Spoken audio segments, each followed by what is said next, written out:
যারা এখনও জানেন না এল নিনো বা লা নিনা এই শব্দ দুটি কী বা এর ফলে পৃথিবীর কী পরিবর্তন আসতে পারে বা কী ভয়ঙ্কর পরিণাম ঘটতে পারে সে সম্পর্কে আজকে আমরা জেনে নেব। এল নিনো শব্দটি স্প্যানিশ শব্দ যার অর্থ বালক।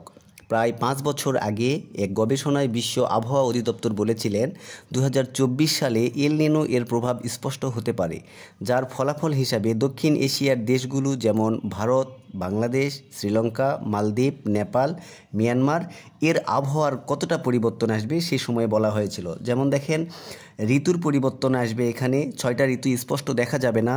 শীতকালে প্রচণ্ড শীত অনুভব হবে, গরমকালে প্রচণ্ড গরম হবে, বৃষ্টির মৌসুমে বৃষ্টি হবে না, ইত্যাদি ইত্যাদি পরিলক্ষিত হবে।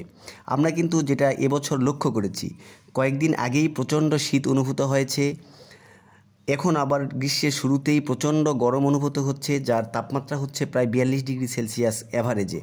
যার ফলে গরম জলীয় বাষ্পের কারণে সমুদ্র থেকে যে গরম জলীয় বাষ্প ছাড়ে, যার ফলে বড় বড় শিলাবৃষ্টি সংঘটিত হচ্ছে।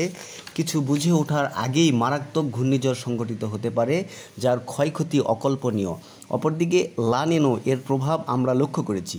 মধ্যপ্রাচ্যের দেশগুলো যেমন দুবাই, সংযুক্ত আরব আমিরাত, কাতার, কুয়েত, সৌদি আরব এই দেশগুলোতে কিছুদিন আগে যেমন সৌদিতে প্রচণ্ড ঘূর্ণিঝড় এবং বৃষ্টি সংঘটিত হয়েছে। মরুর সবুজ হতে শুরু করবে, মানে মরু অঞ্চলটা সবুজ হতে শুরু করবে।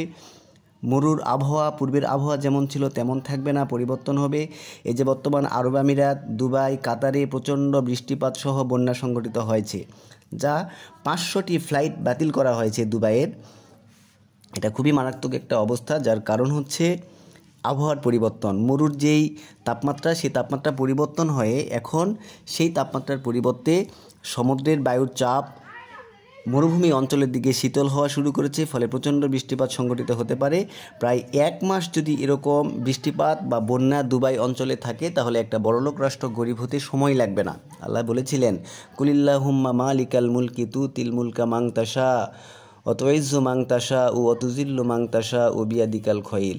মানে আমি এদিকে যাচ্ছি না, যাই হোক আমরা এটা দেখতে পাচ্ছি।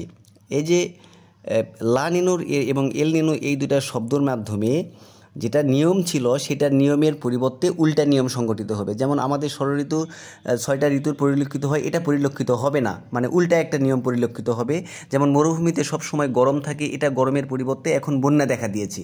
এটা হচ্ছে এল নিনো এবং লা নিনোর মারাত্মক প্রভাব। একটা জিনিস দেখেন, মরুভূমিতে বৃষ্টি হয় না, কিন্তু এখন বর্তমান মরুভূমিতে নিয়মিত বৃষ্টি হচ্ছে। এটা একটা এল নিনো বা লা নিনোর প্রভাবে আমরা এটা লক্ষ্য করতে পারি। যাই হোক, পৃথিবীর তাপমাত্রা কিন্তু দিন দিন বৃদ্ধি পাচ্ছে এবং এর জন্য একমাত্র আমরাই দায়ী।